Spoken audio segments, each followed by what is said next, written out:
Get ready for the dictation. 10 seconds, 5 seconds,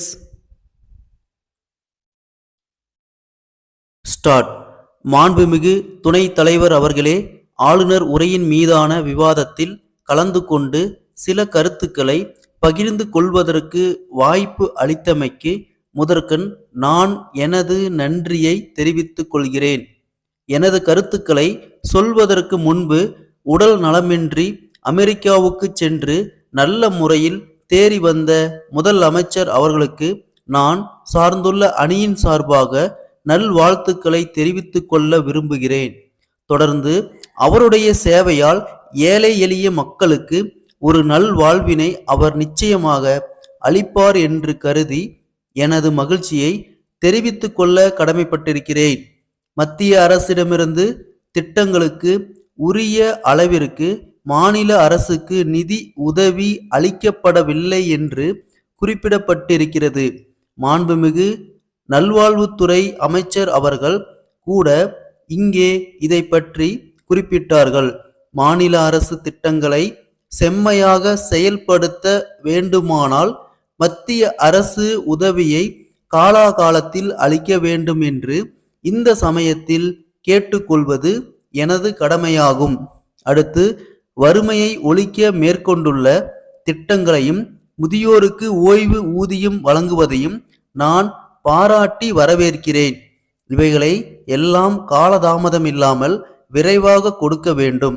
தமிழக அரசின் பொது விநியோக முறையை நான் பாராட்டுகிறேன் என்றாலும் அவற்றில் தரமான பொருட்களை வழங்கிட வேண்டும் என்றும் 600 குடும்ப அட்டைகளுக்கு ஒரு நியாய விலை கடை என்றிருப்பதை மாற்றி 500 குடும்ப அட்டைகளுக்கு ஒரு நியாய விலை கடை என்று ஏற்படுத்த வேண்டும் என்றும் கேட்டுக்கொள்கிறேன். அது மட்டுமல்லாமல் அங்கே பணிபுரியும் ஊழியர்களையும் நிரந்தரமாக்கி அவர்களின் பணியை வரன்முறைப்படுத்த வேண்டும். தமிழகத்தில் உணவு நிலைமை திருப்திகரமாக இருப்பதாக குறிப்பிட்டு இருக்கிறார்கள்.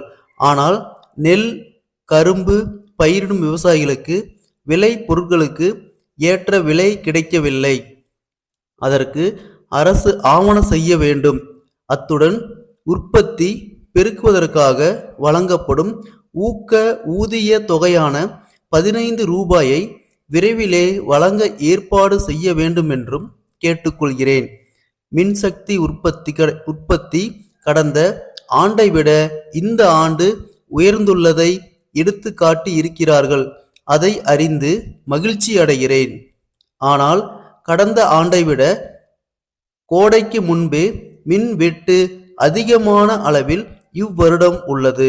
அதன் காரணமாக விவசாயிகளும் சிறு தொழில் அதிபர்களும் பெரிதும் பாதிக்கப்படுகிறார்கள். இதனால் உற்பத்தியும் குறைகிறது.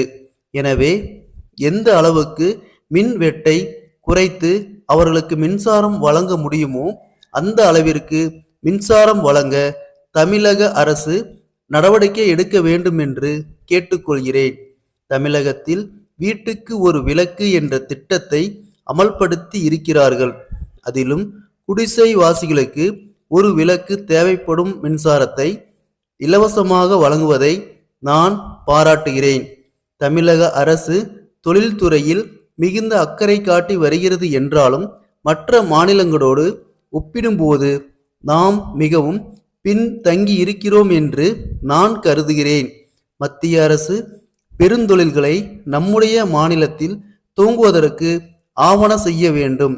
அதற்கு தேவையான இடவசதியையும் கடன் வசதியையும் நாம் அளிக்க வேண்டும்.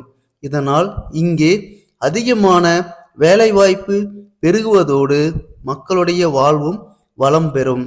தென்னார்காடு மாவட்டத்தின் தலைநகராகிய கடலூர் பாண்டிச்சேரிக்கு பக்கத்தில் இருப்பதால் அங்கே தொழில்துறையில் முன்னேற்றம் ஏதுமின்றி இருக்கிறது. பாண்டிச்சேரியில் தொழில் துவங்குவோருக்கு நிலம் வாங்கவும் கருவிகளை வாங்கவும் பல சலுகைகளை அளிக்கிறார்கள். நாமும் அதை போன்று பல சலுகைகளை அளித்து நமது மாநிலத்தில் தொழில் வளத்தை பெருக்க வேண்டும். நம் நாடு தொழில்துறையில் முன்னேற வேண்டுமானால் தொழில் கல்வி பயின்றுவிட்டு வேலையில்லாமல் தவிக்கும் இளைஞர்களுக்கு வேலைவாய்ப்பை உருவாக்கி கொடுப்பதில் முழு கவனம் செலுத்த வேண்டுமென்று சொல்லிக்கொண்டு எனக்கு வாய்ப்பளித்தமைக்கு நன்றி கூறி அமைகிறேன். ஸ்டாப்.